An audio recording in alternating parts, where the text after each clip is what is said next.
Assalamu alaikum students. Am I audible? Can you hear me?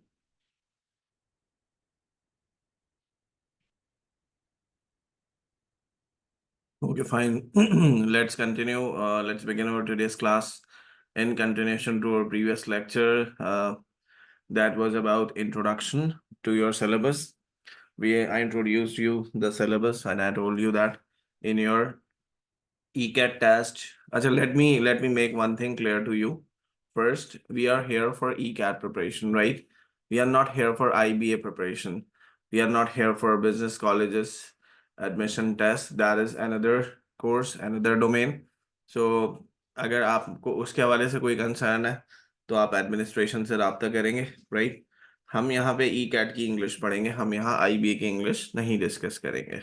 So that is what I was supposed to tell you before starting. The ECAT he domain है हमारा. ECAT stands for Engineering Colleges Admission Test, right?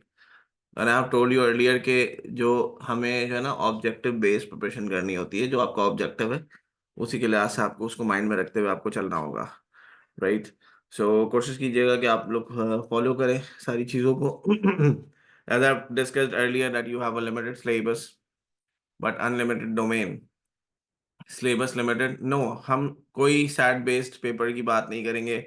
Scholastic aptitude test, SAT test बिल्कुल अलग है. ई cat की English बिल्कुल अलग है. B CAT की इंग्लिश बिल्कुल डिफरेंट है, right? So we are associated with E CAT engineering colleges admission test. NED है, नेस्ट है, GIKI है, फास्ट है, सारी इंजीनियरिंग यूनिवर्सिटीज. उसकी इंग्लिश से आप कोई क्वेश्चन आपने करना हो तो आई बी रेस्पॉन्डिंग यू. ठीक है, तो उसी से रेलेवेंट आप बात कीजिएगा कोशिश करके. So in our last class, as I've discussed earlier, that in your ECAT test English, you have a limited syllabus, but its domain is unlimited. So examiner has given you a few components जिनका domain कोई specific नहीं है. Domain specified हमारा syllabus नहीं है. But हमने obviously prepare तो करना है. तो prepare हम voice is lagging. Okay.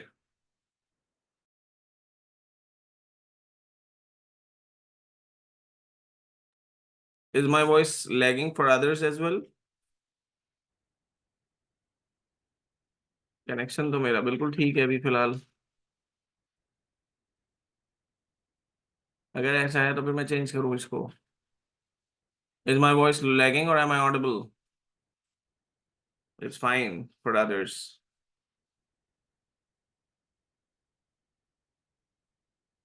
Okay, okay, okay, okay. कुछ लोगों को बिल्कुल ठीक आ रही है, मेजॉरिटी को. चलें, let me connect another. I have changed my connection, right? अब hopefully इसमें problem नहीं होगी. Is my voice audible now? Am I audible now?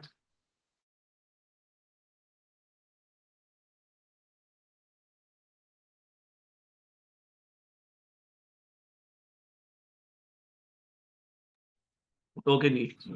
So we discussed, just giving you a quick glimpse. 5 minute में आपको just एक glimpse देता हूँ क्या किया था लास्ट क्लास में. So in the last class we discussed syllabus and I told you that these are components of your syllabus. Then we discussed common reasons for substandard lingual expression. हमने common reasons discuss किए कि हमारे language में standard जो कम है या substandard language हमारी उसके reasons क्या क्या हैं. Some people say we don't practice, others have miscellaneous reasons. Then we discuss criteria. Criteria क्या है, आपको किस basis पे judge किया जाएगा. So I have told you earlier that you are going to be tested on the basis of your concepts, not on the basis of traditional language, traditional understanding. Definitions की base पे कोई जज नहीं करेगा आपको. आपको सिर्फ और सिर्फ आपकी अंडरस्टैंडिंग के बेस पे जज किया जाएगा. और देन आई टोल्ड यू कि हमने इंग्लिश में सबसे पहले बेसिक्स जो पढ़ी थी वो पढ़ी थी आपने from parts of speech, right? And in parts of speech the first and the foremost thing you learn was noun. Noun, and noun की definition वही, noun is the name of any person, placing or an animal. Ali Karachi dog, right? Traditional definition. Then I asked you to identify noun, और इसमें हालात आपके सामने थे, right? Then I told you the justification. Why is it necessary to learn from basics?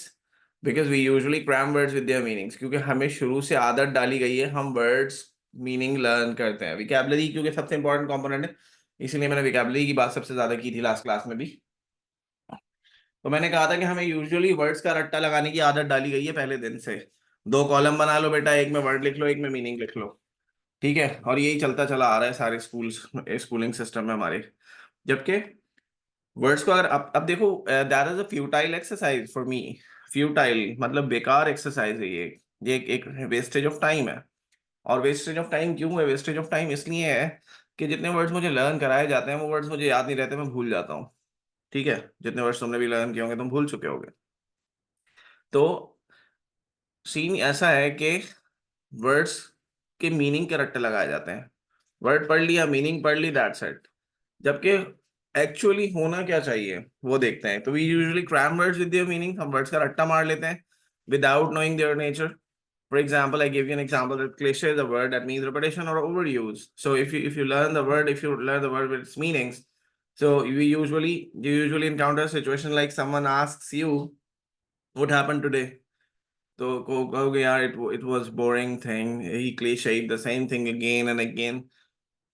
This happened because you didn't ask the nature of the word cliche. This happened because you didn't ask the word nature of the word cliche. If you know that the precedent word is a noun, you won't ever convert or transform it into any other form because you are aware of the fact that noun doesn't have past form or past participle form. You won't convert door into doored ever. Doored, I doored it. No, I opened the door. Why? Because you know it very well that door is a noun. Got it? So, जिन words से आप aware हो उनके साथ तो आप ये काम नहीं करते, बट जहां आप अनअवेयर होते हो वहां आप ताबड़तोड़ इंग्लिश इस्तेमाल कर रहे होते हो। Same is the case, you won't ever convert method into methoded because you are aware of the fact that method is a noun. Got it? तो वर्ड्स को जब भी हम लर्न करते हैं, whenever you are going to learn vocabulary, first of all you need to find out the nature of a word, and then पहले तो कोशिश करें प्रोनाउंसिएशन पढ़ें, जिस पे लोग फोकस ही नहीं करते ना। इवन के प्रोनाउंसिएशन को भी लोग गलत प्रोनाउंस करते हैं, प्रोनाउंसिएशन बोल रहे होते हैं। So first words, word and its pronunciation, then secondly nature of that word, third its meanings. तीसरे नंबर पे जाके कहीं आते हैं कि उसके आप मीनिंग देखेंगे, एंड देन मीनिंग के बाद आप उसको यूज करेंगे अपनी लैंग्वेज में। अजान हो रही है जी, let's have a break for namaz. ठीक है, नमाज का ब्रेक ले लेते हैं। आप लोग नमाज पढ़ते हैं मेजॉरिटी, अच्छी बात है। तो हैव अ ब्रेक फॉर, जी रिकॉर्डिंग स्टार्ट कर दिए। तो हमें वर्ड की नेचर पता होगी ना, तो हमें उसका यूजेज पता होगा। Just like I have told you कि क्लिशे वर्ड था, क्लिशर्ड में कन्वर्ट कर दिया क्योंकि मेरी नेचर नहीं पता थी। But you, if you are aware कि क्लिशे नाउन है, यू वोंट एवर कन्वर्ट और transform it into any other form. Same is the case, तुम डोर को कभी भी डोर्ड नहीं बनाते, राइट? तुम जो है वो मैथड को मैथडेड नहीं बनाते क्योंकि तुम्हें पता है कि नाउन है। Now we have examples in sentences, right? ये की थी हमने एग्जांपल्स।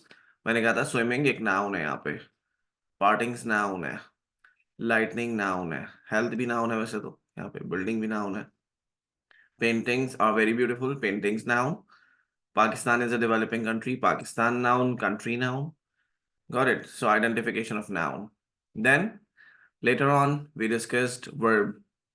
Verb के बारे में I told you that a verb is a word that shows an action. A painful, मूसा तुमने पूछा पेनफुल क्या है, तो पेनफुल क्या है अब तुम खुद बताओ ना। पेनफुल कोई चीज किसी नाउन के लिए यूज करते हो ना, तो it's not a noun, noun के लिए यूज किया जाएगा।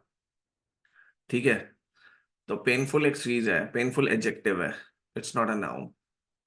नहीं, अभी वो मैं बताऊंगा, एडजेक्टिव पढ़ा दूं फिर क्लियर हो जाएगा तुम्हें, राइट? डेवलपिंग क्या है? डेवलपिंग एक एडजेक्टिव है। एडजेक्टिव अभी हमने पढ़ा नहीं है, पढ़ाऊंगा अभी आपको। पहले वर्ब का कॉन्सेप्ट देखो। A verb is a word that shows an action or a state. This is what you have learned earlier, ठीक है, in your school, at your school. A verb is a word that shows an action. Action verb, अच्छा मैंने आपको बताया था आसान जबान में, in easy terminology के, verb is actually function of noun. ये verb क्या है? noun का function है। फंक्शन दो तरह के होते हैं, या तो वो एक्शन होगा या वो स्टेट होगा। ठीक है, वेदर इट्स एक्शन और state. If we talk about action तो चार चीजें हो सकती हैं, whether there is any movement, there may be some motion, there may be any activity, और there may be some process.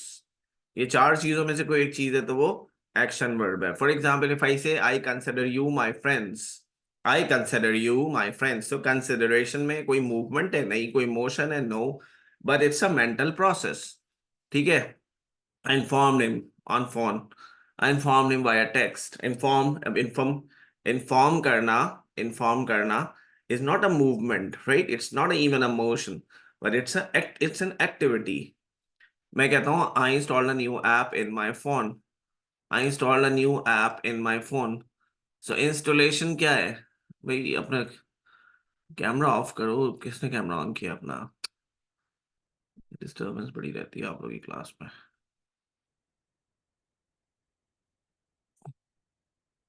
Camera किसी ने ऑन किया है। चलें खैर, अब ये हो जाएगा फिर। तो मैंने कहा कि चार चीजें हो सकती हैं, there may be any movement, there may be some motion, there may be any activity, और देयर इज सम प्रोसेस। ये चार चीजों में से कोई एक चीज है तो वो एक्शन वर्ब है। एक्शन वर्ब है। डिसेबल किया है मैंने, लेकिन ये बंद नहीं हो रहा ये। किसी एक ने, कुरतुलैन आपका कैमरा खुला हुआ है,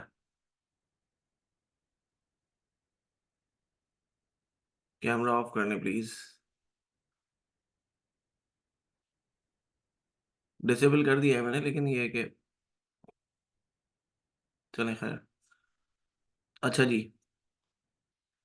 for example if I say I teach English, right, I teach English, तो यहाँ पे टीच क्या है? ये एक्शन वर्ब है।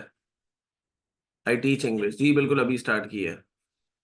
आई टीच इंग्लिश में टीच क्या है? It's an action verb, right, it's an action verb. Action verb है ना।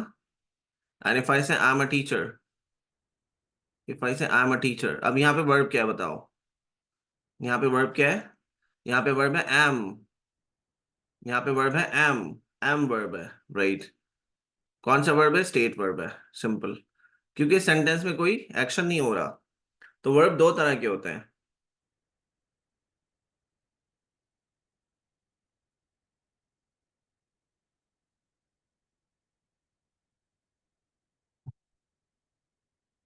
ये गुलाम सकीना आपका कैमरा ऑन है भाई, कैमरा ऑफ कर दें।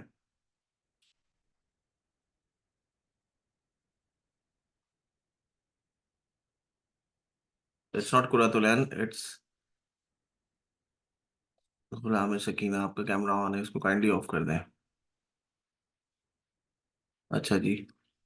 चले खैर, मैं इसको हाइड कर देता हूँ ना।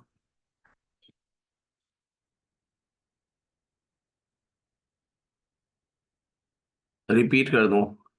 भाई मैंने बताया वर्ब जो है, verb is basically function of noun. Noun के फंक्शन दो तरह के होते हैं, या तो वो एक्शन होगा या वो स्टेट होगा। ठीक है। या वो एक्शन होगा या वो स्टेट होगा। हाँ, आइडेंटिफाई आप कैसे करेंगे? देखें, अगर उस सेंटेंस में कोई एक्शन हो रहा है ना, एक्शन आपको नजर आ रहा है, तो एक्शन में मैंने कहा चार चीजें हो सकती हैं। There there may be any movement, there may be some motion, there may be any activity, और देयर इज सम प्रोसेस। इन चारों में से कोई एक काम हो रहा है तो वो एक्शन वर्ब है। अब मिसाल के तौर पे देखो इस स्टेटमेंट में, ऊपर स्टेटमेंट्स पे आते हैं। जी एक्सप्लेन कर रहा हूँ।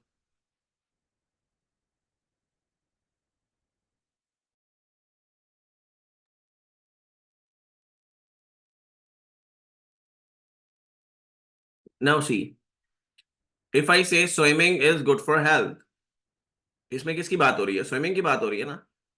अब तुम आइडेंटिफाई करो स्विमिंग क्या है। स्विमिंग इस स्टेटमेंट में क्या है? स्विमिंग इस स्टेटमेंट में नाउन है, राइट। स्विमिंग इस स्टेटमेंट में नाउन है। कह रहा है swimming is good for health, क्या है इस स्टेटमेंट में कोई एक्शन परफॉर्म हो रहा है? एक्शन परफॉर्म हो रहा है? नहीं नजर आ रहा, राइट। तो इसका मतलब है ये स्टेट सेंटेंस है। अब हम देख रहे हैं कि कह रहा है swimming is good for health, होने की बात कर रहा है किसी चीज के, तो यहाँ पे इज वर्ब है। अब कौन सा वर्ब है? स्टेट वर्ब है डेफिनेटली। ठीक है। On the parallel, on the contrary, अगर मैं स्टेटमेंट लिखता हूँ ही इज स्विमिंग वेल, या ही की जगह कोई नाम लिख लो, बिलाल लिख लो, he Bilal is swimming well, Bilal is swimming well, तो अब यहाँ स्विमिंग क्या है? तो अब यहाँ स्विमिंग वर्ब है। क्लियर है बात? वहां पे पहले स्टेटमेंट में स्विमिंग को एक चीज के तौर पे ले रहा था, एक एंटिटी के तौर पे ले रहा था। मैं पीडीएफ भी अपलोड कर दूंगा इसके जी। हेल्थ भी नाउन है जी, बिल्कुल। ठीक है, क्लियर है सबको?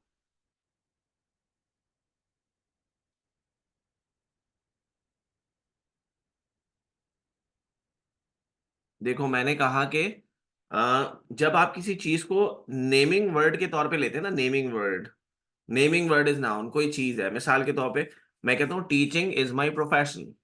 ठीक है, स्टेटमेंट है टीचिंग इज माई प्रोफेशन, तो टीचिंग क्या है यहाँ पे? टीचिंग इज माई प्रोफेशन, तो टीचिंग एक नाउन है, right?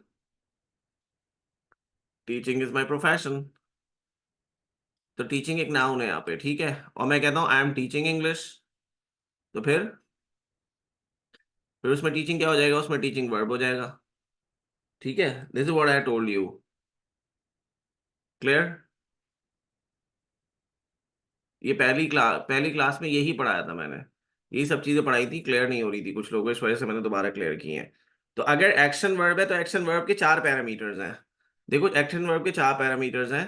There may be any movement, there may be some motion, there may be any activity, और देयर इज सम प्रोसेस। अब तुम पढ़ रहे हो व्हाइल रीडिंग, और तुम्हें कोई वर्ड तुमने अंडरलाइन किया, यार यहाँ लिखा हुआ है I considered him my friend, I considered him my friend. अब तुम्हें पता करना है कि कंसिडर क्या है, तो तुम कंसिडर अपने आप से पूछोगे ये चार चीजें। कंसिडर में कोई मूवमेंट है, कोई मोशन है, but consideration is a mental activity, या you can say it's a process, mental process है ना कंसिडर। तो कंसिडर एक्शन वर्ब है। एक्शन वर्ब की फॉर्म्स होती हैं, प्रेजेंट फॉर्म होगी, पास्ट फॉर्म होगी, पास्ट पार्टिसिपल होगी, प्रेजेंट पार्टिसिपल होगी। ये चार फॉर्म्स हैं। अच्छा, हमें शुरू से पढ़ाया गया, आई डोंट नो, पता नहीं आपने क्या पढ़ा है क्या नहीं पढ़ा। कुछ लोगों को फर्स्ट सेकंड थर्ड फॉर्म पढ़ा दिया गया, first form, second form, third form. इस तरह की कोई चीज नहीं होती पूरी दुनिया में, राइट? ये पाकिस्तानियों की इजाद है, इंग्लिश लैंग्वेज में ट्रांसफॉर्मेशन है। जबकि जिसको हम फर्स्ट फॉर्म बोलते हैं उसको पूरी दुनिया में प्रेजेंट फॉर्म कहा जाता है। जिसको हम सेकंड फॉर्म बोलते हैं उसको पूरी दुनिया पास्ट फॉर्म कहती है। जिसको हम थर्ड फॉर्म कहते हैं उसको पूरी दुनिया पास्ट पार्टिसिपल कहती है। और जिसको हम आईएनजी फॉर्म, कुछ लोगों ने फोर्थ फॉर्म का नाम भी रख दिया है, तो इसको प्रेजेंट पार्टिसिपल कहा जाता है पूरी दुनिया में। यानी जब आप कोई फॉरेनर राइटर्स की बुक्स पढ़ेंगे तो आपको देखेंगे कि वहां पे ये टर्मिनोलॉजीज यूज हो रही हैं। फिर बच्चा कंफ्यूज होता है, बोलता है यार पता नहीं क्या पढ़ा है। फिर दैट्स वाई ये प्रॉब्लम्स आती हैं सारी। थर्ड फॉर्म, थर्ड किसको बोलते हैं? वैसे तो बुरे को बोलते हैं ना, थर्ड क्लास, थर्ड वर्ल्ड, या थर्ड फॉर्म बना दिए लोगों ने। Got it? तो ये प्रॉब्लम्स आपको फेस करने पड़ेंगे भाई। ये क्योंकि 10 साल 12 साल जो एक चीज गलत पढ़ा दी ना, उसका क्या कर सकते हैं। दीज फॉर्म्स लिख दूं? Okay, let me right these forms. जिसको आप फर्स्ट कह रहे हो इसको कहा जाता है प्रेजेंट फॉर्म। मैं लिख रहा हूँ आपके चैट बॉक्स में। जिसको आप सेकंड कहते हो इसको दुनिया कह रही है पास्ट फॉर्म। क्या कर सकते हैं भाई, अगर गलत पड़ा है तो उसको रेक्टिफाई कर लें अभी। जिसको थर्ड कह रहे हैं आ जाता है पास्ट पार्टिसिपल। और जिसको आईएनजी फॉर्म कह रहे हैं इसको कहा जाता है प्रेजेंट पार्टिसिपल। ये मैंने आपको आपके चैट बॉक्स पे शेयर कर दिया है। अच्छा, स्टेट वर्ब क्या होता है? स्टेट वर्ब होने की बात करता है, किसके होने की? नाउन के होने की बात करेगा। ठीक है, नाउन क्या है? For example, I am a student, you are a teacher, right? So Umair is a teacher. Umair क्या है? नाउन है। टीचर क्या है? नाउन है। यहाँ पे इज क्या है? वर्ब है। कौन सा वर्ब है? स्टेट वर्ब है। State verb talks about existence only, होने की बात करता है। ठीक है, शी इज हार्ड वर्किंग, तो शी इज हार्ड वर्किंग कौन सा टेंस है? She is hard working.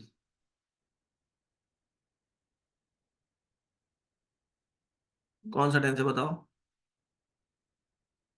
Present कौन सा? प्रेजेंट सिंपल है, राइट, वेरी गुड। वर्ब क्या है इसमें? वर्ब क्या है? ये लास्ट क्लास में भी बताया था।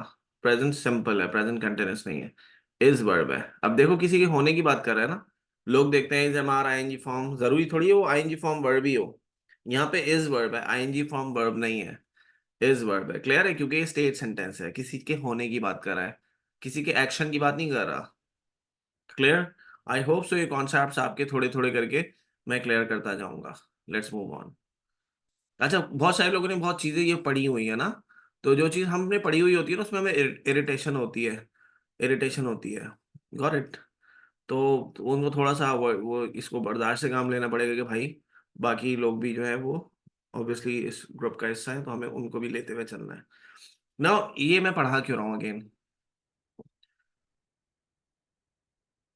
ही स्विमिंग वेल भी स्टेट शो कर रहा है नहीं। ही स्विमिंग तो एक्शन शो कर रहा है ना बेटा। स्विमिंग तो एक्शन है ना, an action that is being performed by him. So swimming is an action verb. Got it? You now here in your exam, here in your aptitude test, ECAT test, you will be required to correct a particular sentence or identify error in a sentence. So without realizing the particular nature of the word, you won't be able to identify it correctly. Got it?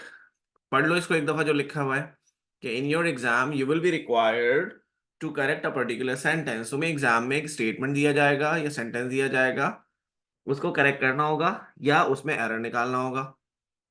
तो अगर तुम्हें किसी word की nature नहीं पता ना, जो मैंने पहले बताया, जो हमने दो तीन क्लासों से जो इतना हम टाइम लगा रहे हैं इसमें, इन डेप्थ जाके डिस्कस कर रहे हैं, तो अगर हमें वर्ड की नेचर नहीं पता चलेगी ना, तो हम एरर भी नहीं निकाल पाएंगे, एरर भी नहीं निकाल पाएंगे। For example, I have some broken chairs in my room, ये लास्ट क्लास में हम यहाँ पे बात कर रहे थे, ये वाली बात कर रहे थे। तो मैंने आपको क्या कहा था, वर्ब क्या है यहाँ पे, यहाँ पे वर्ब क्या है, यहाँ पे हैव वर्ब है, यहाँ पे हैव वर्ब है, राइट। यहाँ पे हैव वर्ब है। और ब्रोकन क्या है, ब्रोकन अभी पढ़ाऊंगा, एडजेक्टिव है। अभी तुम नाउन आइडेंटिफाई करके बताओ, चलो मुझे, नाउन तो तुमने पढ़ लिया ना, तुमने नाउन पढ़ लिया, चेयर्स नाउन है, रूम नाउन है, ठीक है। अग्री करते हैं सारे लोग, ये पढ़ चुके हैं ना हम सारी चीजें। He diagnose some infected patients hastily. Now can you identify verb here, verb identify कर सकते हो, diagnosed, correct. He likes singing during lectures, he likes singing during lectures. तो यहाँ पे वर्ब है लाइक्स, यहाँ पे सिंगिंग वर्ब नहीं है, clear. He has an amazing personality, has, correct. Pakistan is a developing country, developing state, यहाँ पे वर्ब है इज, करेक्ट। ठीक है, अभी आपको समझ आ जाना चाहिए कि डेवलपिंग वर्ब क्यों नहीं है, इज वर्ब क्यों है, इतनी डिटेल डिस्कशन के बाद। चलें जी, लेट्स मूव ऑन। ब्रोकन यहाँ पे एडजेक्टिव है, अभी वो कैसे है वो मैं बताऊंगा आपको बाद में, ठीक है। स्टेप बाय स्टेप चलेंगे ना सारी चीजों को लेके। Let's move on. ठीक है, होपफुली क्लियर होगा सबको, कोई इशू नहीं होगा। चलें जी, लेट्स मूव ऑन। अच्छा जी, अब थोड़ा सा मूड और मोड चेंज करते हैं, मूड और मोड दोनों चेंज करते हैं थोड़ा सा। और वो ऐसे करेंगे कि अब हम टॉपिक चेंज करते हैं थोड़ा सा, ठीक है। Have you ever heard about etymology, etymology पढ़ाई थी मैंने लास्ट क्लास में आपको, हैव आई टॉट एटमोलॉजी, नहीं पढ़ाई थी ना। चलो आज की क्लास में आपको एक इंटरेस्टिंग टॉपिक पढ़ाता हूँ, आपने इससे पहले शायद नहीं पढ़ा हो, होपफुली, होपफुली मुझे तो लगता है नहीं पढ़ा होगा, बाकी आप लोग बताएंगे। और बेसिक टॉपिक है, पढ़ना चाहिए। देखो भाई, अब जिंदगी ये छोटी सी काम है, बहुत सारे लास्ट क्लास में भी ये बात की थी। 60 साल की जिंदगी है, 30 साल सो के गुजर जाते हैं, बाकी 15 साल बोंगेपन के निकाल दो। और बोंगेपन यानी स्कूल लाइफ, जब पता ही नहीं होता क्या करना है, अच्छा है सभी होता है हो, ये वो वाली लाइफ, ठीक है। तो उसमें हम विकैबलरी कितनी लर्न करें, उसके बाद भाई फिजिक्स केमिस्ट्री मैथ्स भी पढ़ना है, उसके अलावा हमें टाइम ही नहीं मिल पाता, तो हम कैसे विकैबलरी इतनी लर्न करें। और फिर जब पढ़ने बैठो लाइट चली जाएगी, कोई गेस्ट आ जाएगा, अम्मा किचन में बुला लेंगी, बाहर फ्रेंड आ गया, उसके साथ घूमने जाना है, फिर इतने सारे काम और भी हैं कि सोशल मीडिया है ना, फेसबुक, ट्विटर, लिंक्डइन, स्नैपचैट, बिल्ली वाली पिक्चर भी रोज अपलोड करनी है। तो there are so many problems, right. इस इन इन प्रॉब्लम्स के दरमियान हमें इंग्लिश से वास्ता पड़ गया है, इंग्लिश भी इम्प्रूव करनी है, इतने सारे काम है, और उसके अंदर विकैबुलरी तो टाइम ही नहीं आ पाता इतना। तो क्या करें फिर इस गमज़दा जिंदगी में? तो etymology is a trick to guess the meaning of difficult words with zero knowledge. Like जब मैं पढ़ रहा था तो मेरी अम्मा ने जब मुझे ऑक्सफोर्ड एडवांस लर्नर्स डिक्शनरी ला के दी, सो आई वाज लाइक इससे यार, इससे वेट लिफ्टिंग तो की जा सकती है बट इससे पढ़ाई कैसे होगी? मतलब इतनी मोटी बुक, ये तो पढ़ के जिंदगी, एक जिंदगी में तो कंप्लीट हो ही नहीं सकती। खैर, तो कैसे पढ़ें भाई, क्या पढ़ें, कितना पढ़ें? हर वक्त बड़े बड़े लोग फोकस कर रहे थे, बेटा पढ़ो, मेहनत करो। कैसे करें मेहनत? नहीं हो रही इतनी मेहनत। तो भाई थोड़ी सी हमें ट्रिक्स और टेक्निक्स जो उन पे भी थोड़ा फोकस करना पड़ेगा, राइट? अब देखो, मैं बहुत ज्यादा विकेबलरी लर्न नहीं कर सकता, तो अगर मैं वर्ड फॉर्मेशन सीख लेता हूँ ना, वर्ड फॉर्मेशन, वर्ड बनते कैसे हैं, तो मैं बेहतर तौर पे किसी वर्ड की मीनिंग क्रैक कर सकता हूँ। एग्जाम में कोई ऐसा वर्ड आया जो उससे पहले मैंने जिंदगी में नहीं देखा था, तो etymology will help me out to get the meaning of that difficult word. 80% 90% cases में ये बड़ी हेल्पफुल होती है। एटिमोलॉजी, लॉजी तो तुम्हें पता ही है स्टडी को कहते हैं। So etymology is basically the study of root words. As I have told you earlier that we cannot cram a great deal of vocabulary. Cram कहते हैं रट्टा लगाने को. We cannot cram a great deal of vocabulary in a limited time. So it's a trick to guess the meaning of difficult words. It's a trick to guess the meaning of difficult words. It's not always applicable for every word, but usually it works effectively. Usually ये बड़ा अच्छा काम करती है. Now let's see कैसे करती है. Let's see. For example, anthropology, नजर आ रहा है वर्ड एंथ्रोपोलॉजी सेकंड स्लाइड में? Now the word is comprised of two words, this word is comprised of two words. कौन कौन से? एक तो हो गया एंथ्रोप, अब और दूसरा लॉजी। लॉजी तुम्हें मीनिंग पता है। अब देखो ये वर्ड है एंथ्रोप, ठीक है? एंथ्रोप एक वर्ड है जिसके मीनिंग होते हैं ह्यूमन। एंथ्रोप मीन्स ह्यूमन, ये एक रूट वर्ड है। ये कहीं भी आ जाए ना, ये वर्ड कहीं भी आ जाए, समझ जाना इसकी मीनिंग ह्यूमन से रिलेटेड है। और उस वर्ड के meaning human, humanity, there there may be something like that, उससे रिलेटेड होंगे। क्लियर है? Anthrop means human and logos means to study, so therefore the word anthropology means क्या हो जाएगा भाई? Anthropology means what? Study of human, study of mankind, right? Study of human. You may find out other related meanings with the same trick. अब इसी trick से हम बहुत सारे और मीनिंग्स गेस करेंगे। Let's see how. Now word anthropologist, anthropologist एक word है। अब एंथ्रोप तो तुमने पढ़ा था, एंथ्रोप मींस क्या होता है? ह्यूमन। लॉजिस्ट मींस क्या होता है? A person. So a person who studies humanity, one who studies Mankind, one who studies human. Clear? अब बोलेंगे सर ये तो क्या हुआ, ये तो हम खुद भी कर लें, इसमें कौन सा कमाल है? यस, कर सकते हो तुम खुद, but what if you find a word philanthropist in your exam? अब अगर एग्जाम में वर्ड आ गया फिलैंथ्रोपिस्ट, अब क्या करोगे? Now see, do you have anthrop here? Philanthropist word में एंथ्रोप आ रहा है? You have it in the middle, yes. अब देखो आ रहा है ना एंथ्रोप। अब prior to this word we have another word, इससे पहले एक और वर्ड आ रहा है। What is that? That is phil. Phil, right? Phil word आ रहा है ना? अब देखो याद रखना, इन इंग्लिश लैंग्वेज, अभी तुम आगे खुद नहीं पढ़ना, जितना मैं बता रहा हूं उतना देखो भाई। रूट वर्ड्स, मैंने कहा रूट वर्ड्स आप लर्न कर लें, रूट वर्ड्स कोई बहुत ज्यादा नहीं है। आपका सवाल है कि आपने कहा जीरो नॉलेज के साथ कैसे, तो जीरो नॉलेज के साथ ऐसे, अगर तुम रूट वर्ड्स पढ़ लो, रूट वर्ड्स की लिस्ट में तुम्हें प्रोवाइड कर लूंगा, कर दूंगा, ठीक है?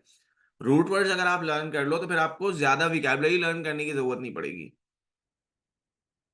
समझ रहे हैं? उसकी नॉलेज आ गई, रूट वर्ड्स पे ग्रिप हो गई, फिर आप बहुत सारे वर्ड खुद ही बना सकते हो, खुद ही फॉर्म कर सकते हो।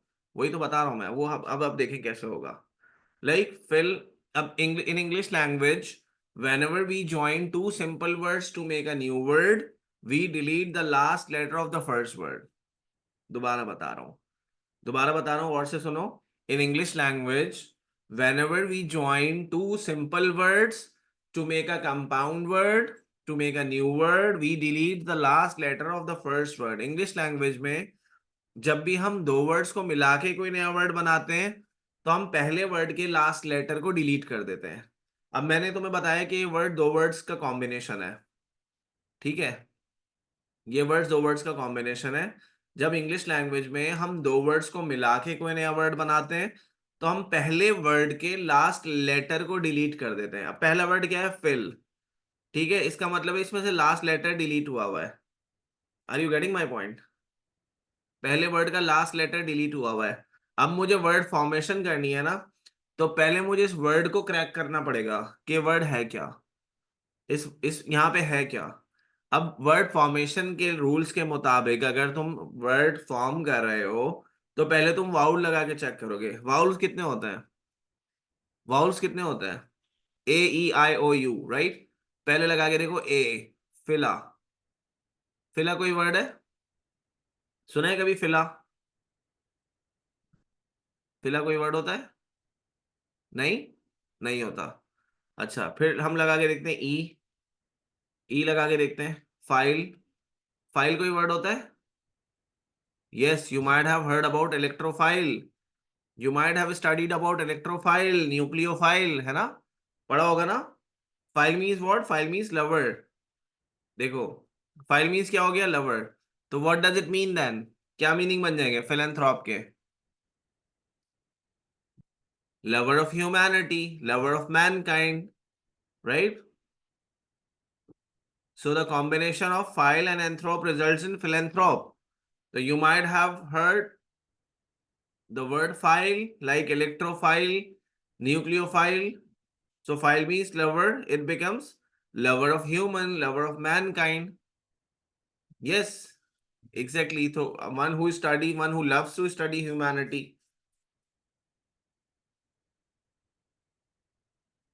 There may be many meanings, right? But associated इसी से होगी.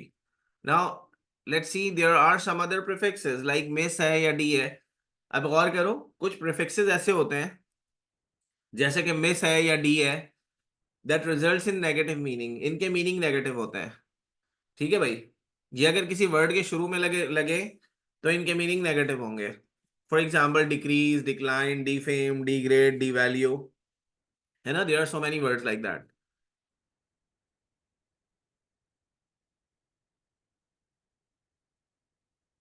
Got it? Misunderstanding, misbehave, misnomer, misuse, misconduct, सबके नेगेटिव मीनिंग्स है ना? किसी वर्ड के शुरू में मिस या डी लगा हुआ हो तो उसके मीनिंग नेगेटिव होते हैं, है ना? अब मिस यूनिवर्स मत लगा देना, वो MI डबल एस है भाई, ये MI सिंगल एस है। ठीक है। अब now incorporated into the president word. Incorporate करते हैं इसको प्रेसिडेंट। प्रेसिडेंट वर्ड क्या पढ़ा था हमने? प्रेसिडेंट मतलब पिछला, पिछला वर्ड क्या था? एंथ्रोप। अब एंथ्रोप में अगर देखो, मिस एंथ्रोप, मिस लगा दिए, मिस एंथ्रोप। अब ये वर्ड एग्जाम में आ गया, अब तुम कंफ्यूज होगे ना? हो गया नहीं होगे? But if you know, if you find out, if you find it out कि यार if you find it out कि सर ने कहा था मिस आए जिस वर्ड में वो नेगेटिव होता है, and anthrop I know the meaning and anthrop human, तो what does it mean then? As you know that it results in negative meaning, so misanthrop becomes, वो लवर ऑफ मैनकाइंड था, ये क्या हो जाएगा? Hater of Mankind.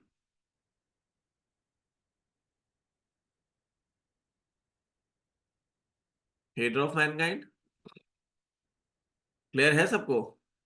तो अगर मैं रूट वर्ड्स लर्न कर लूं तो फिर मैं जीरो नॉलेज के साथ मैं किसी भी वर्ड की मीनिंग गेस कर सकता हूँ। और आपने गेस ही करना है ना भाई, आपने कौन सा जी इंग्लिश में PhD करनी है?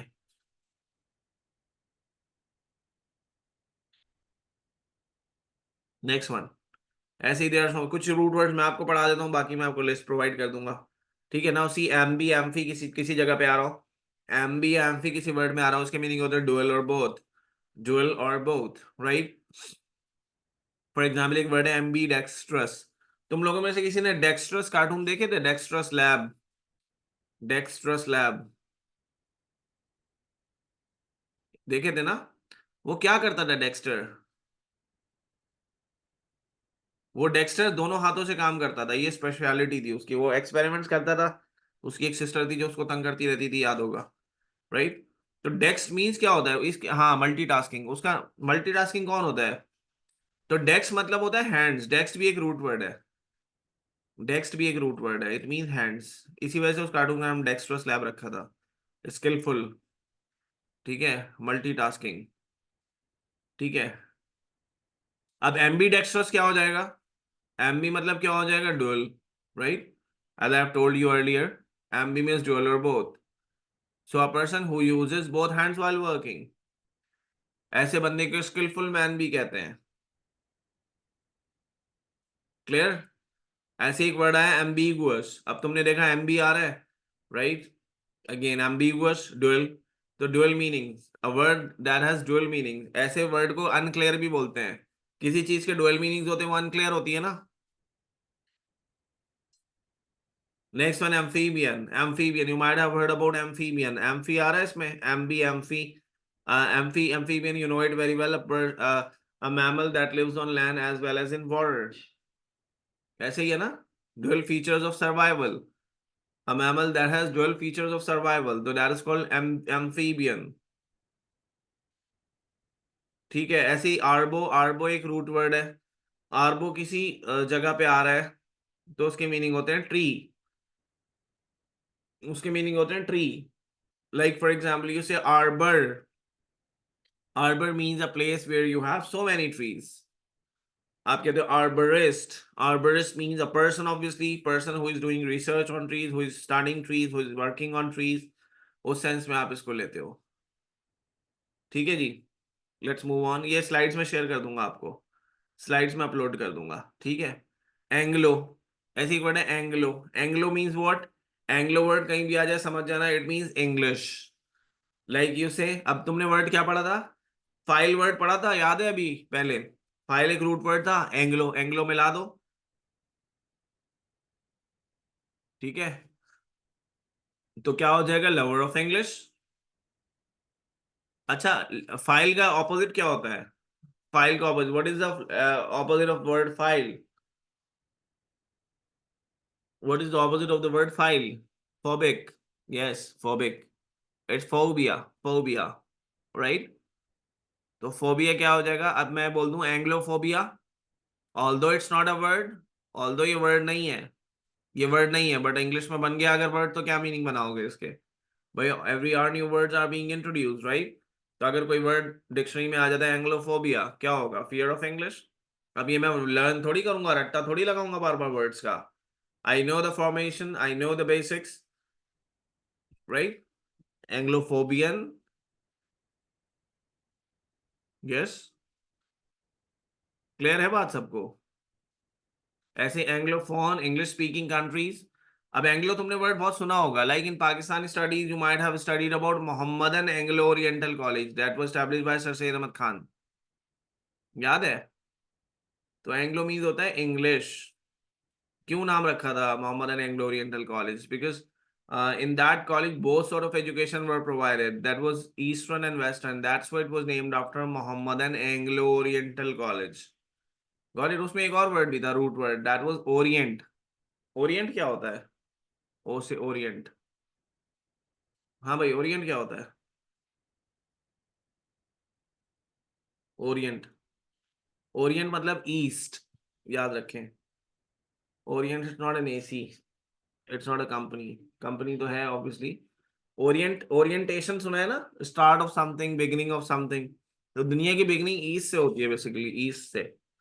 तुमने एक सेकंड ईयर में एक चैप्टर पढ़ा होगा, सबसे interesting chapter, reflection on the reawakening of east, reflection on the reawakening of east, उसमें ये वर्ड बहुत ज्यादा है, oriental culture, eastern culture, right, सबसे इंटरेस्टिंग चैप्टर है सेकेंड ईयर का।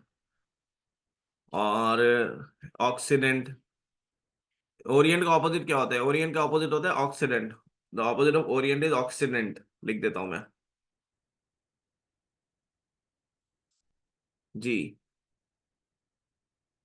सबसे इंटरेस्टिंग चैप्टर है, अब वो पढ़ाया जिस तरह से क्या होगा वो मुझे पता है ना, हालांकि सबसे इंटरेस्टिंग चैप्टर है, सबसे इन डेप्थ नॉलेज आती है उसमें आपके पास,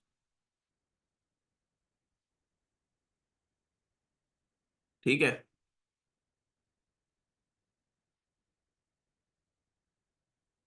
oxidant, O double C I D E N T, इसके मीनिंग होते हैं वेस्ट, ठीक है, ऑक्सीडेंटल कल्चर लिखा हुआ है कहीं तो क्या मतलब होगा, वेस्टर्न कल्चर। ठीक है, ये रूट वर्ड नहीं याद रखने वाले होते हैं। जी, ओरिएंटलिस्ट। ठीक है जी, लेट्स मूव ऑन। ऐसे एक वर्ड है मोनो। मोनो मतलब क्या होता है? मोनो, मोनो मतलब होता है single, one. So if one से मोनोथियज्म, मोनो मतलब सिंगल। ऐसे ही थियज्म भी एक रूट वर्ड है। Theism means belief, belief in oneness of Allah, belief in oneness of God, that is called tauheed, है ना? तौहीद कहते हो मोनोथियज्म। बाद में तो इस्लामियत भी इंग्लिश में हो जाएगी ना तुम्हारी, यूनिवर्सिटीज में जाके फिर पता चलेगा। मोनोथियज्म, तौहीद। ऑपोजिट क्या हो जाएगा? ऑपोजिट क्या होता है मोनो का? Poly, polytheism. Polytheism, poly means many, multiple, theism means belief, तो इसको आप बोलते हैं शिर्क। राइट, यानी belief in many gods. Clear? ऐसे ही मोनोटोनस, यानी lacking in variety and interest. Monotone, single tone, एक जैसी आवाज, एक जैसी बात, मोनोटोनस। ऐसे ही गेम खेला होगा तुमने, मोनोपोली, याद है? मोनोपोली क्या करते थे मोनोपोली में? मोनोपोली में क्या करते थे? सारी चीजें खरीद लेते थे ना, सारी चीजें खरीद लेते थे, सब कुछ खरीद लेते थे। तो मोनोपोली मतलब होता है एक्सक्लूसिव पोजेशन। मोनो मतलब सिंगल, पॉली मीन्स मैनी, यानी सबका पोजेशन, सबको कंट्रोल कर लेना। इसको उर्दू में बोलते हैं इजारादारी। इजारादारी, like America has a monopoly in the world. हर जगह अपनी चेक पोस्ट से बनाई हुई है, हर जगह अपनी फौज भेज देता है। मोनोपोली एक्सक्लूसिव है। ठीक है, जिसका कोई कॉम्पिटिटर ना हो उसको, उसकी उसकी मोनोपोली होती है ना। लाइक अगर आप कराची में रहते हो तो फोन खरीदने जाते हो, तो you have so many options, right? IPhone ले लो, सैमसंग ले लो, और रियलमी ले लो, कोई और फोन ले सकते हो। You have so many options. SIM खरीदने जाते हो, you have so many options. But electricity लेने जाते हो, so you don't have any other option but only K Electric. So कहेंगे K Electric has a monopoly in Karachi. जी, बन सकते हैं तौकीर। ठीक है, मोनोपोली, एक्सक्लूसिव पोजीशन, कोई कॉम्पिटिटर ना हो। अच्छा जी, ऐसे एक वर्ड है मोनोगमी। मोनोगमी, मोनोगमी क्या होता है? What does monogamy means? जी बिल्कुल, ये आप गो थ्रू करें, इन वर्ड्स को अंडरस्टैंड करें तो क्लियर हो जाएगा। मोनो मतलब सिंगल, गैमी मतलब गैमेट्स। अब बायोलॉजिकल टर्म्स अलग हैं, हमारे यहाँ टर्मिनोलॉजी अलग होती है। मोनोगमी का हमारे यहाँ मतलब ये होता है इंग्लिश में कि one marriage, single marriage, marrying one woman, marrying one woman, marrying one woman, right? एक शादी। और ऑपोजिट क्या हो जाएगा इसका? पॉलीगैमी, यानी पक्के सच्चे मुसलमान, marrying more than one woman, right? Opposite, opposite is polygamy, यानी पक्के सच्चे मुसलमान, मुसलमान marrying more than one woman, polygamy. Clear? Gamy भी एक रूट वर्ड है, ये बायोलॉजिकल मीनिंग है इसकी। गैमी मीन्स गैमेट्स के साइंस में वो लोग लेते हैं, मतलब मेडिकल टर्म में। बट हमारे यहाँ मैरिज कहा जाता है इसको। या इसका ऑपोजिट क्या होगा? इसका ऑपोजिट होता है andry. Andry is use for male. Mono andry, one male, one husband. और कोई ऐसी है जो एक को मार के दूसरा, दूसरे को मार के तीसरा। ठीक है, तो उसको उसको बोल देंगे पॉली एंड्री। अब मैं एक वर्ड लिख रहा हूँ, तुमने इसके मीनिंग बताना है। इसके मीनिंग बताना है, right? Let me ask. Androgynous, androgynous. चलो इसके मीनिंग बताओ मुझे। Androgynous, can you tell me the meaning of this word? एंड्रोगायनस।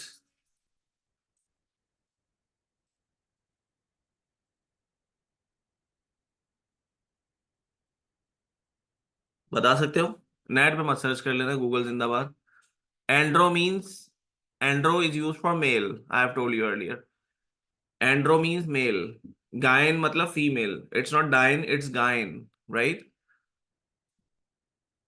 It's not, it's gynecology, gynecologist.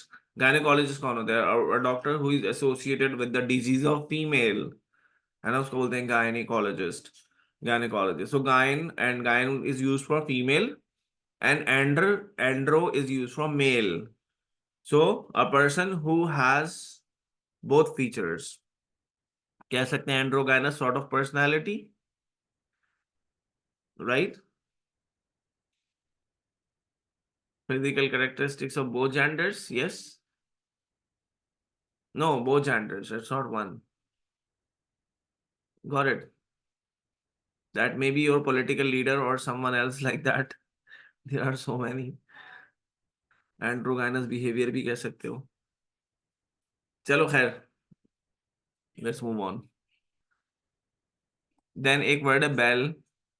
Bell कहीं आता है? Bell इंग्लिश वाला bell, not उर्दू वाला bell. Bell कहीं भी आ जाए, इसके मीनिंग वॉर या डिस्कॉर्ड, फड्डेबाजी, लड़ाई झगड़े से रिलेटेड होंगे. फड्डेबाजी, लड़ाई झगड़ा. अब you might have heard a word rebel. देख रहे हो रेबेल में आ रहा है बेल. अब ये वो वर्ड्स है जो तुम्हें आते हैं. ये मैं वो बता रहा हूँ, ज्यादा मैंने वही चूज किए हैं जो आप लोग पहले पढ़ चुके हो, ताकि आपको थोड़ा सा आइडिया हो ये चीज है कितनी इंपॉर्टेंट और है कितनी इंटरेस्टिंग. बाद लोगों को खैर ये भी समझ नहीं आ रही, उनके लिए समझना बहुत ही मुश्किल है, आई नो. वो उनको कोई भी चीज समझ नहीं आएगी. लेकिन ये हमें पढ़ाई जानी चाहिए थी, ये चीजें, वर्ड फॉर्मेशन हमें शुरू से पढ़ाई जानी चाहिए थी. अब हमने नहीं पढ़ी तो ऑब्वियसली मुझे फिर बहुत सारी चीजें साथ लेके चलनी पड़ती हैं, क्योंकि हर स्टूडेंट का प्रोफिशिएंसी लेवल अलग है. और आई नो जो प्रॉब्लम्स आते हैं, हम लोग हमेशा उस चीज में फ्लंक होते हैं जिस भी चीज में हम बहुत ज्यादा कॉन्फिडेंट होते हैं, याद रखिएगा. इंग्लिश में हम कोई बहुत ज्यादा मुश्किल चीज में आप फ्लंक नहीं होते. आप बेसिक बेसिक चीजों में जो है वो फंसोगे जाके. तो keep it in your mind कि भाई जो क्राइटेरिया है ना उसको मीट करें, उसको पूरा करें, ओवर कॉन्फिडेंट ना हो. अब now see bell, war, discord. अब रेबेल, रेबेल मतलब क्या हो गया? One who deviates, one who fights. ऐसा ही है, one who fights, one who deviates. अब देख लो, रिबेलियन के मीनिंग तो हर कोई बता दे. But what if you find a word belligerent? आ रहा है अब प्रॉब्लम होगी ना, फंसोगे ना जब ये एग्जाम में ये वर्ड आ गया बेलेजमेंट. एग्जाम में वर्ड आ गया बेलेजमेंट, फंस गए. बिल्कुल फंस गए. अब आ गया अब आप देखोगे सर इसमें आ रहा है बेल, राइट. सर ने बताया था जिस वर्ड में बेल आया उसके मीनिंग नेगेटिव, फड्डेबाजी, लड़ाई झगड़े से रिलेटेड होते हैं. ठीक है, तो रेबेल, बेलेजमेंट मीन्स क्या हो जाएगा? Someone who is hostile, someone who is aggressive. ठीक है. अच्छा, ये ऑब्वियसली ट्रिक्स हैं तो हर जगह इक्वली एप्लीकेबल भी नहीं होंगी. मैंने आपको कहा था 80% केसेस में आपको हेल्प आउट करेंगी, और आपको अपनी अपनी नॉलेज लगाते हुए उसके मीनिंग्स क्रैक करने होते हैं. अब ERENT, इस तरह के वर्ड, IOUS, वो नॉर्मली नेगेटिव होते हैं. री स्पेसिफिक थोड़ी है कि री का मतलब हमेशा रिपीट ही हो. ठीक है, अब देखो आ रहा है बेलिकोज. यहाँ भी आ रहा है bell. Bellicose, bellicose mean threatening. वही same meanings, negative meanings, right. अब इससे फायदा क्या होगा? एग्जाम में 4 ऑप्शन है, तो जब तुम्हें पता है यार बेल के मीनिंग फड्डेबाजी, लड़ाई झगड़े से रिलेटेड है, तो तुम फौरन 4 ऑप्शन में से वो ऑप्शन मार्क कर लोगे जिसके मीनिंग तुम्हें नेगेटिव दिखाई दे रहे हैं. क्लियर है? जी एप्टीट्यूड टेस्ट में अक्सर वर्ड मीनिंग्स डायरेक्ट भी आ जाती हैं, या सिनोनिम्स आ जाते हैं, या जो है वो कॉन्टेक्चुअल मीनिंग्स भी आती हैं. तो वर्ड मीनिंग्स तो बड़ी इंपॉर्टेंट है. ऐसी एक वर्ड है एक्री, ACRI, समथिंग थ्रेटनिंग. जी डेविएशन होती है ऑप्शन में, बिल्कुल. आपको वही मैं कह रहा हूँ ना, आपको थोड़ा सा सोचना पड़ता है, थोड़ा सा क्रिटिकल थिंकिंग लगानी पड़ती है. ऐसी ACR कहीं आ रहा है, ACRI कहीं आ रहा है, इट मीन शार्प और bitter. Like acrimonious. Acrimonious means bitter in taste. Acrimonious. आ रहा है bitter. Acerbity. Acerbity means bitterness in temper. मिजाज की तलखी. ऐसे ही कहीं AER आ रहा है. हाँ, नेगेटिव, नेगेटिव मीनिंग वर्ड्स हैं तो नेगेटिव मीनिंग्स निकलेंगे डेफिनेटली उसके. ऐसे ही कहीं AER आ रहा है, तो एरो के मतलब क्या होंगे? एयर, एयर से रिलेटेड होंगे. एयर आ रहा है, एरो आ रहा है, एयर से रिलेटेड मीनिंग होंगे. अब देखो एरोप्लेन, तुम्हें पता है मीनिंग, इसके बताने की जरूरत नहीं है. एरोनॉटिकल, है ना, एरो स्पेस टेक्नोलॉजी. तो you can find out the meaning. But what if you find a word aerate in your exam? अब एरेट आ गया, फिर फंस गए। सो यू रिकॉल इट कि यार सर ने कहा था ए ई आर आ रहा हो या ए ई आर ओ आ रहा हो, उसके मीनिंग पर्टेनिंग टू एयर होंगे।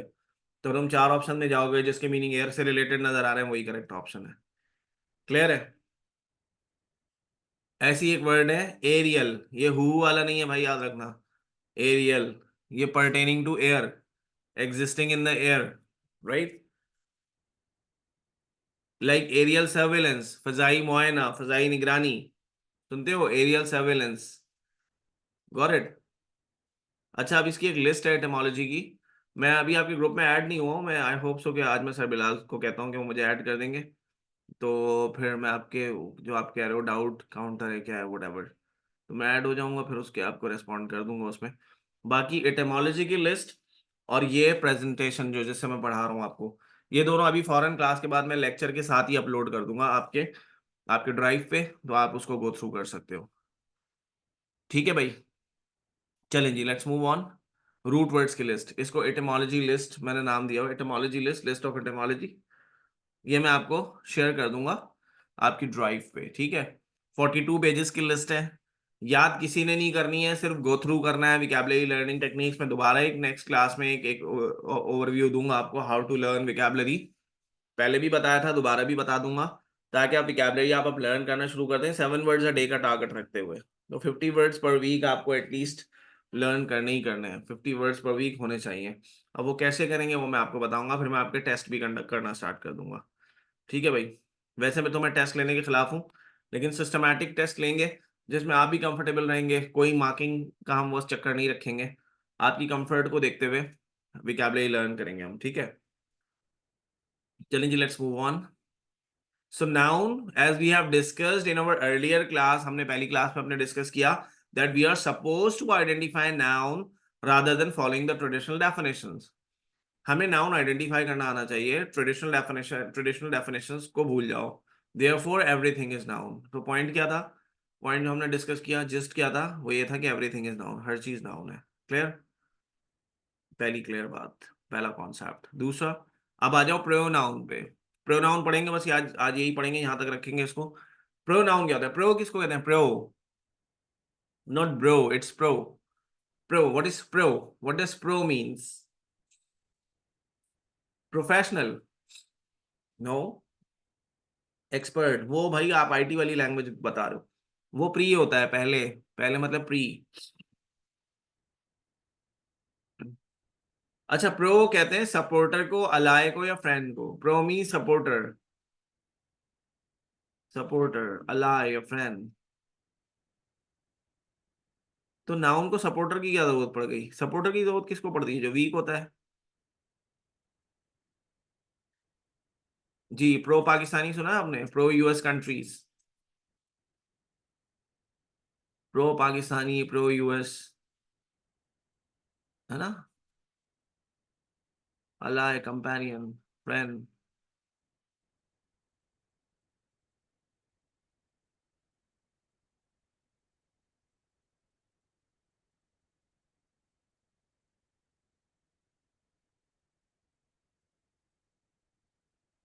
प्रो नाउन, हाँ जी। तो नाउन का सपोर्टर, नाउन का अलाय, नाउन का फ्रेंड। नाउन को सपोर्टर की क्या जरूरत पड़ गई? क्या नाउन वीक है? Yes, noun is weak. अगर नाउन को आप बार बार रिपीट करेंगे तो नाउन वीक हो जाएगा। If I say Bilal is one of my favourite students, Bilal works very hard, Bilal is very obedient, Bilal prays 5 times a day, Bilal is very dedicated, Bilal is very hard working. अब लोग बोलेंगे सर के सॉफ्टवेयर में कोई अपडेशन रिक्वायर्ड है, there is some problem, right. आप बोलोगे sir you should have used he instead of Bilal, right. If I say Maryam is very hard working, Maryam works very hard, Mariam is very obedient, आप बोलोगे sir क्या हो गया, तबीयत सही है? I won't say like Qaeda was the founder of Pakistan. Qaeda worked a lot for the independence of Muslims in the subcontinent. Qaeda was a man of his words. अब लोग मेरी क्लास से बाहर जाना शुरू कर देंगे, ये देखते हुए कि हमला ही ना कर दें हमारे ऊपर, कोई गड़बड़ शुरू हो गई है इनके साथ। क्योंकि आप कहोगे कि आपको ये एक्सप्रेशन ऑकवर्ड लग रहा है। क्यों ऑकवर्ड लग रहा है? Because I am repeating the same noun again and again, it gives redundancy, it gives awkward expression, right? सो हम प्रोनाउन यूज करते हैं इंस्टेड ऑफ अ नाउन। अच्छा, हमें ये मिसकंसेप्शन है कि सिर्फ ही शी इट दे यही प्रोनाउन होते हैं। ऐसा नहीं है, there is a variety, there is a list. कुछ होते हैं सब्जेक्ट प्रोनाउन, कुछ होते हैं ऑब्जेक्ट प्रोनाउन, कुछ होते हैं पॉसेसिव डिटरमिनर, कुछ होते हैं पॉसेसिव प्रोनाउन, और कुछ होते हैं रिफ्लेक्सिव और emphatic pronoun. Now what is the difference, let's discuss. Persons कितने होते हैं दुनिया में? Person, how many persons are there? How many persons are there? तीन। कौन कौन से? First person, second person and third person. Fine with it. अच्छा, आप बताओ फर्स्ट पर्सन में कौन कौन आता है? फर्स्ट पर्सन में कौन कौन आएगा? मैं यहाँ लिख देता हूँ। यू भी आ गया। अच्छा, चलो जी, कुछ लोग अलग अलग बातें कर रहे हैं सब लोग। फर्स्ट पर्सन में basically first person talks about language में फर्स्ट पर्सन की बात करते हैं तो हम कहते हैं स्पीकर। स्पीकर की बात होती है फर्स्ट पर्सन, जो बोल रहा है। बोल दो लोग रहे होते हैं। फर्स्ट पर्सन, फर्स्ट पर्सन में दो लोग आते हैं, आई और वी। ठीक है। अच्छा, वैसे भी देखो, the person who is most important to in this world, दुनिया में सबसे इंपॉर्टेंट कौन है आपके लिए? सबसे इंपॉर्टेंट आई। और ओ भाई, पेरेंट्स वेरेंट्स। अच्छा, मेरी क्लास में भाई इमोशनल बातें मत किया करो, फैक्चुअल बातें किया करो, ठीक है? आप सबसे ज्यादा इंपॉर्टेंट हो अपने लिए। सबसे ज्यादा किसके बारे में सोचते हो? सबसे ज्यादा अपने बारे में सोचते हो ना, दिन में किसके बारे में सोचते हो? तो आप अपने लिए सबसे ज्यादा इंपॉर्टेंट हो। आई। अगर आप सिंगुलर हो तो आई, और अगर आप प्लरल हो तो वी। फ्यूचर के बारे में भी सोच रहे हो तो वो भी अपने ही लिए सोच रहे हो ना। अगर आप सिंगुलर हो तो अपने आप को आई कहते हो, प्लरल हो तो अपने आप को वी कहते हो, ठीक है? ऐसे ही सेकंड पर्सन कौन होता है? सेकंड पर्सन, सेकंड पर्सन में आ जाता है लिसनर। वो था स्पीकर, वो था स्पीकर। तो फर्स्ट पर्सन जिससे आप बात कर रहे होते हो, लिसनर, वो होता है यू। वो सिर्फ यू ही होता है, याद रखें। अगर वो सिंगुलर है तो भी यू, प्लरल है तो क्या होगा? अगर प्लरल है तो भी यू। कोई दे डैम नहीं होता। अच्छा, हमारे यहाँ क्या होता है, हम यू पीपल अलग कर लेते हैं। अगर मैं कह रहा हूँ are you getting my point, तो मे बी मैं प्लरल को एड्रेस कर रहा हूँ। प्लरल के लिए भी मैं यू ही कहूंगा, यू पीपल नहीं बोलूंगा। ये हमारे पाकिस्तानी हजरात उर्दू के जरिए से देख रहे होते हैं ना इंग्लिश, तो वो डिस्टिंक्ट करने के लिए इसको यू पीपल कर लेते हैं। भाई सिंगुलर है तो भी यू ऑल भी बोलने की जरूरत नहीं है। आर यू कह रहे हैं बस, सही है, काफी है। ठीक है, क्योंकि you supports singular and plural as well. Are you all सही है, गलत नहीं है। बट आर यू बोल दें तो सही है, काफी है, आर यू बोल देना काफी है। अच्छा, इसमें क्या आ जाता है थर्ड पर्सन में? Other than I we and you everything. अब यहाँ लगा दो जो आपने वो नाउन की डेफिनेशन के रट्टे लगाए हुए ना, person, place, thing, animal, Ali, Karachi, dog, सब लगा दो। ही शी इट, न्यूट्रल ऑब्जेक्ट है it, it can be plural they, it can be any name, person, place, thing, animal, सब कुछ सब लगा दो यहाँ पे। क्लियर है? तो ये speaker, first person speaker, second person listener.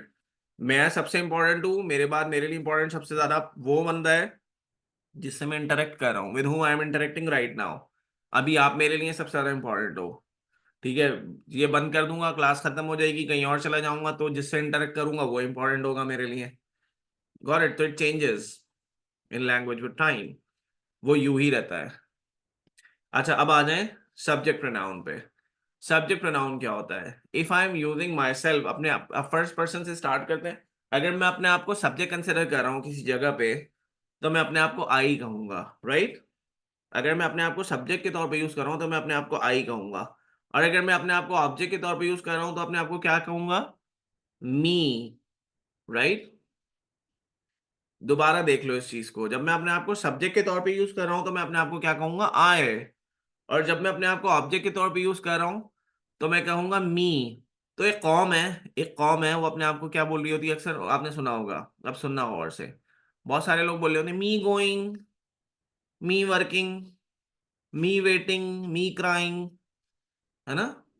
इस कौम का क्या किया जाए? भाई me waiting, he and me are going somewhere. My god, can you imagine? है ना, इंतकाल हो जाएगा इस पे तो। He and me have decided to work together. ओ भाई, he and I have decided to work together. He and I, है ना। I am enjoying, not me enjoying with my friends. I am enjoying with my friends. ये तो English लिखने का, या उर्दू में लिख लो, अपनी लैंग्वेज में लिख लो भाई, क्यों इंग्लिश का बेड़ा गर्क कर रहे हो। Got it? Me studying, me working. I am studying, I am working. He and I have worked together. He and I, not he and me. अक्सर मैं देख रहा होता हूँ ये लोगों के स्टेटस और whatever. चले खैर, तो whenever you use first person as singular as a subject pronoun, so you use I, and when you use as an object pronoun, so you use me. ठीक है, you use me. Possessive determiner क्या होता है? Possessive determiner क्या होता है? Whenever you have something in your possession, in your authority, in your control, so आप उसके लिए क्या यूज करते हो? My. अब my के बाद याद रखो, always remember, whenever we use possessive determiner, उसके बाद कोई ना कोई noun लाजमी आएगा. It's mandatory to use a noun after possessive determiner, like my book, my class, my students, है ना, my laptop, my phone. my के बाद कोई ना कोई noun लाजमी लगाओगे. कहते हो ना, my parents, my siblings, आपकी बिलोंगिंग है. पॉजिटिव डिटर्मिनर नाम क्यों रखा गया है?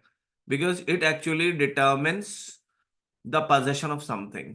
किसी चीज पे आपका इख्तियार शो करता है, किसी चीज की आपकी ओनरशिप शो करता है. इसके बाद मैंडेटरी है कि कोई ना कोई नाउन लाजमी आएगा. लाइक यू से ना, माई लाइफ माई रूल्स, है ना, my life noun, my rules noun. Positive determiner, आप किसी चीज से अपना रिलेशनशिप शो कर रहे हो तो पॉजिटिव डिटर्मिनर लगाओगे. और फर्स्ट पर्सन का पॉजिटिव डिटर्मिनर होता है माय. आप यूज कर रहे हो तो अपनी लैंग्वेज में, है ना, my class, it's my phone, don't touch it. My के बाद क्या लगा रहे हो? फोन. माय के बाद क्या लगा रहे हो? माय के बाद क्या लगा रहे हो? बैग, है ना, my marker, done my work, it's my opinion, very good. Opinion में ओपिनियन नाउन है. ठीक है जी. अच्छा जी, चले इसको कल कंटिन्यू करेंगे, क्योंकि कुछ लोग कह रहे हैं कि आपकी दूसरी क्लास भी कोई स्टार्ट होने वाली है. तो फाइन, फाइन विद इट. ठीक है, कंटिन्यू करेंगे यहीं से, प्रोनाउन से. अब कल मैं रिव्यू नहीं दूंगा भाई. कल मैं रिव्यू नहीं कराऊंगा, रिव्यू बहुत हो गया है अब आगे, क्योंकि थोड़ा थोड़ा स्पीड पकड़नी है हमने, टॉपिक्स पे आना है, टॉपिक्स पे आना है. तो अभी अभी आपकी कोई क्वेरीज हैं काम की? ये मत पूछो बार बार के वोट किसको देंगे भाई. वोट यहाँ कोई देने के काबिल है? वोट किसको दें वोट? वर्ड्स की लिस्ट मैं आपको दे दूंगा, शेयर कर दूंगा, उससे आप करेंगे. जी जी, इंशाल्लाह. एडमिशन के लिए आप तो भाई, क्या बताऊं मैं आपको, एडमिशन तो आप पढ़ेंगे तो हो जाएगा. जी, क्लास ओवर, क्लास खत्म हो गई है.